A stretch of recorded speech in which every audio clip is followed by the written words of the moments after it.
BJP Haryana में क्या सोच रही है? योगेश्वर दत्त हमारे साथ इस समय हैं, ओलंपिक मेडलिस्ट हैं, पहलवान हैं, बीजेपी के नेता हैं, बीजेपी टिकट पर चुनाव लड़ चुके हैं वो। लेकिन इस बार योगेश्वर जी, जो कुछ हुआ है हरियाणा में, मतलब जितना विश्लेषण हो रहा था कि क्या हो सकता है क्या नहीं हो सकता है, उसमें कहीं पर भी बीजेपी के लिए कुछ हो सकता था ऐसा लग नहीं रहा है। आपके पुराने साथी पहलवान मोर्चा लेकर उतरे थे। विनेश फोगाट हालांकि अभी तो अपनी सीट पर आगे ही दिख रही हैं, लेकिन कांग्रेस के लिए काम नहीं कर पाया ये सब कुछ। क्या कारण रहा कि आज बीजेपी वहां पर जीत की ओर बढ़ती हुई दिख रही है? सभी को नमस्कार। देखिए, ये सभी को पता था कि हरियाणा में क्या होने वाला है। इन्होंने एक अफवाह चलाई थी कांग्रेस पार्टी ने कि सभी भारतीय जनता पार्टी के खिलाफ हैं और पहलवानों का मुद्दा हो, किसानों का मुद्दा हो, उन्होंने एक उसको बुराने की कोशिश की। और हरियाणा में कुल 2 या 3 ही पहलवान नहीं, हरियाणा में लाखों बच्चे अलग अलग खेल करते हैं और आप 3 पहलवानों से बस पूरे हरियाणा के पहलवानों के खिलाड़ियों को आप नहीं तोल सकते या उनके पीछे नहीं लगा सकते। तो पहलवान की बात हो, किसान की बात हो, गरीब की बात हो, पिछड़ी बात हो, तो सभी ने भारतीय जनता पार्टी का एक को साथ दिया है और पूर्ण बहुमत से सरकार हम बनाने जा रहे हैं। और मैं पहले से ही बोलता आया हूँ कि पहलवानों का जो आंदोलन था तो उससे हरियाणा के लोगों पे 1% भी उसका प्रभाव नहीं पड़ा और वो आज आप सभी ने देख भी लिया होगा। तो इन्होंने कांग्रेस पार्टी ने जो पहलवानों के कंधे बंदूक के चलाई थी वो इनको वापस लगी है। अभी पिछले जो बयान विनेश ने दिए थे वो चाहे डिस्क्वालीफाई होने के बाद हो या अभी 2 दिन पहले जो हमारी भारत से आईओसी की जो मेंबर हैं नीता अंबानी जी, उनके दिए, नीता अंबानी जी के लिए दिया हो कि भाई अगर वो चाहती हो मेडल दे सकती। तो जितने भी लोग हैं समझदार हैं, सभी हरियाणा के लोग, वो समझ गए कि ये राजनीति अपनी चमकाने के लिए अलग अलग गलत बयानबाजी कर रही है और उसका खामियाजा अब देखिए कि उन्होंने भुगतना ही पड़ा है। और अभी तो जुलाना की भी अभी शायद अभी फाइनल नहीं हुआ तो वहां से क्या होगा। पर मैं कहूंगा कि भारतीय जनता पार्टी ने तीसरी बार हरियाणा में सरकार बनाई है और मुख्यमंत्री नायब सिंह सैनी जी ने बहुत ज्यादा मेहनत की है।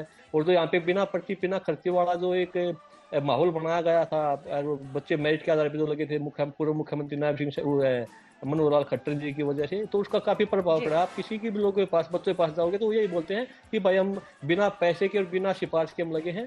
तो हमारा पूरा साथ भारतीय जनता पार्टी के साथ, और पिछले काफी समय से हमने हरियाणा में जो टाइम लगाया तो अंदर ही अंदर लोगों में एक मन बना चुके थे कि पूर्ण बहुमत के साथ भारतीय जनता पार्टी की सरकार यहाँ पे बनानी है और वो बनती हुई दिख रही है। पूर्ण बहुमत से हम सरकार बना रहे हैं। देखिए योगेश्वर जी, आप भी एक सेलिब्रेटेड पहलवान है और एक बात तो तय है कि अखाड़े 2 होते हैं, एक जिसमें आप देश के लिए कूदते हैं, एक जिसमें आप राजनीति के लिए कूदते हैं, और इन 2 अखाड़ों को दूर रखना बहुत जरूरी है। बहुत बहुत धन्यवाद आपका हमारे साथ जुड़ने के लिए। निर्मल सिंह, पूर्व उप मुख्यमंत्री के साथ इस वक्त सुनील जी भट्ट हमारे साथ जम्मू से जुड़ रहे हैं। सुनील जी, उनसे बात कीजिए। क्या बीजेपी इस परफॉर्मेंस से खुश है? क्योंकि अब तो 43 सीटें हो गई हैं जम्मू में, वो 35 के ऊपर का दम भर रहे थे। जी बिल्कुल अंजना, हम सीधा यहाँ पर बीजेपी के वरिष्ठ नेता और जम्मू कश्मीर के पूर्व उप मुख्यमंत्री डॉक्टर निर्मल सिंह से बात करते हैं। डॉक्टर निर्मल सिंह जी, जो जम्मू कश्मीर के अभी परिणाम आए हैं, क्या आप उससे संतुष्ट हैं? देखिए, अभी तो ट्रेंड्स भी चल रहे हैं, कुछ सीटें हम जीते हैं, लेकिन जितना हम एक्सपेक्ट कर रहे थे उससे थोड़ा भिन्न है। एनसी कांग्रेस ने जिस प्रकार से लीड ली है, डेफिनेटली हमें कोई 5-10 सीटों का ये आ रहा है कि वो ज्यादा ले गए हैं हमारी एक्सपेक्टेशन से। तो लेकिन फाइनल रिजल्ट्स आने तक इंतजार। आप समझते हैं कि जो परिणाम आए हैं वो बीजेपी के उम्मीद के हिसाब से नहीं है? हाँ, नहीं, हमारी उम्मीद जैसे थी, जैसे हमें लोगों का उत्साह मिल रहा था, हमारे जैसे प्राइम मिनिस्टर कश्मीर में आए, जम्मू में आए, हमारे बाकी नेता यहाँ पर रहे, उन्होंने किया, हमारे कार्यकर्ताओं ने जो मेहनत की है, हमें बहुत जो है अपेक्षा थी, लेकिन उससे थोड़ा लग रहा है कि नहीं, अभी कम आए हैं। जो पार्टी में शुरुआत में खबर आई थी अंदरूनी कलह की, क्या वो जिम्मेदार है कि कुछ सीटों पर आप विजय प्राप्त नहीं कर पा रहे हैं? नहीं, ऐसा नहीं है, एक आध सीट पर हो सकता है उसका असर रहा हो, लेकिन है कि बाकी जगह तो हमने एकजुट होकर ये इलेक्शन लड़ा है और सभी लोग, एक आध दिन पहले जरूर हुआ था, लेकिन बाकी सभी लोगों ने एकजुट होकर हम लड़े और कार्यकर्ताओं ने बहुत मेहनत की है। बीजेपी का रोल क्या रहेगा, क्योंकि अब आपको विपक्ष में बैठना पड़ेगा, तो क्या रोल रहेगा जम्मू कश्मीर की राजनीति में? देखिए, विपक्ष में ऐसे नहीं कहते, अभी देखते हैं, अभी इंतजार करिए। मतलब अभी भी उम्मीद है कि कुछ हो सकता है? रिजल्ट्स आने दीजिए फाइनल, उसके बाद बात करेंगे। तो क्या उम्मीद है आपको, कितनी सीटें आप ले पाएंगे? नहीं, डेफिनेटली अभी इंतजार करिए ना, अभी सामने है। आपको अभी भी उम्मीद है कि आप सरकार बना सकेंगे यहाँ पे? देखिए, मैं कहता हूँ फाइनल जो रिजल्ट्स हैं उसका इंतजार करें जी।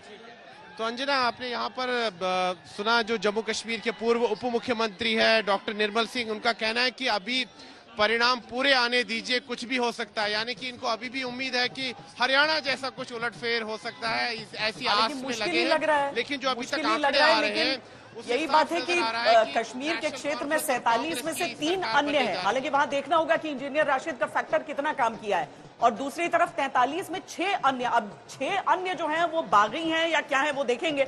लेकिन अभी के लिए शुक्रिया सुनील।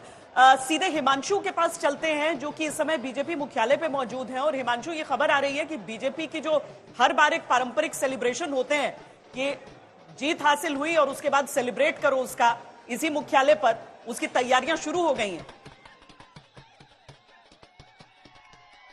देखिए, बिल्कुल तैयारियां जो है वो शुरू हो चुकी हैं, इस पर कोई दो राय नहीं है। क्योंकि जिस तरीके का परिणाम और पिछले 3 घंटे से अगर हम देखें तो भारतीय जनता पार्टी को हरियाणा में एक अच्छी खासी लीड जो है वो मिली हुई है। और जिस तरीके के रुझान है, उस 2014 में भारतीय जनता पार्टी ने 47 सीटें जीती थी और अभी 50 से ज्यादा सीटों पे भारतीय जनता पार्टी जो है वो लीड कर रही है।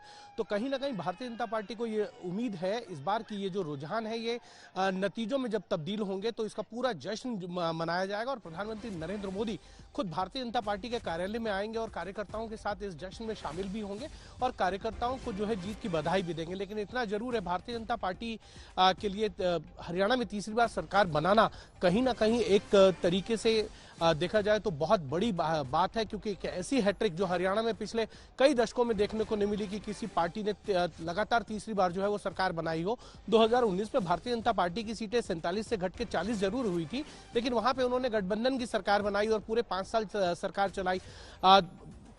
नायब सिंह सैनी को जो चुनाव से 6 महीने पहले जो है उनको बदला और खट्टर जो मनोहर लाल खट्टर थे उनकी जो एंटी इनकम्बेंसी थी उसको हटाया। साथ ही साथ भारतीय जनता पार्टी ने अगर देखें तो कई ऐसे कैंडिडेट्स को बदल दिया जिनके खिलाफ एंटी इनकम्बेंसी ज्यादा थी। तो कहीं ना कहीं इसका पूरा फायदा भारतीय जनता पार्टी को मिला और कुछ ऐसे नेताओं के रिश्तेदारों को भी टिकट दिया गया जहां भारतीय जनता पार्टी को यह लगता था कि वहां हार सकते हैं अगर इन नेताओं के बच्चों को टिकट नहीं दिया गया और आसपास की सीटों के समीकरण बिगड़ सकते हैं।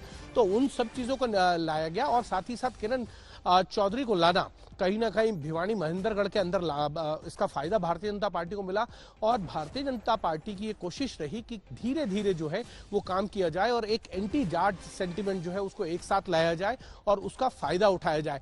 भारतीय जनता पार्टी को इस बात की पूरा इल्म था कि जिस तरीके से जाट अगर जोश में दिखाई दे रहे हैं उसका कहीं ना कहीं रेप्लिकेशन जो है वो देखने को मिलेगा मैदान में और उसका फायदा भारतीय जनता पार्टी को रुझानों में दिख भी रहा है। श्वेता, बिल्कुल। और देखिए, सबसे बड़ी बात यही है कि प्रधानमंत्री नरेंद्र मोदी ने हरियाणा के प्रचार में आखिरी के दिनों में सबसे ज्यादा एक बात बोली, वो ये थी कि देखिए, मध्य प्रदेश हो, छत्तीसगढ़ हो, राजस्थान हो, हमें रूल आउट कर दिया गया था। जिस तरह से एग्जिट पोल में आपने इस बार भी देखा, ज्यादातर रुझान इशारा कर रहे थे कि कांग्रेस पार्टी जीतेगी। ऐसा ही राजस्थान, छत्तीसगढ़ और मध्य प्रदेश के लिए कहा जा रहा था, लेकिन बावजूद इसके वहां बीजेपी की जीत हुई और वही यहाँ पर भी होता हुआ दिखाई दे रहा है।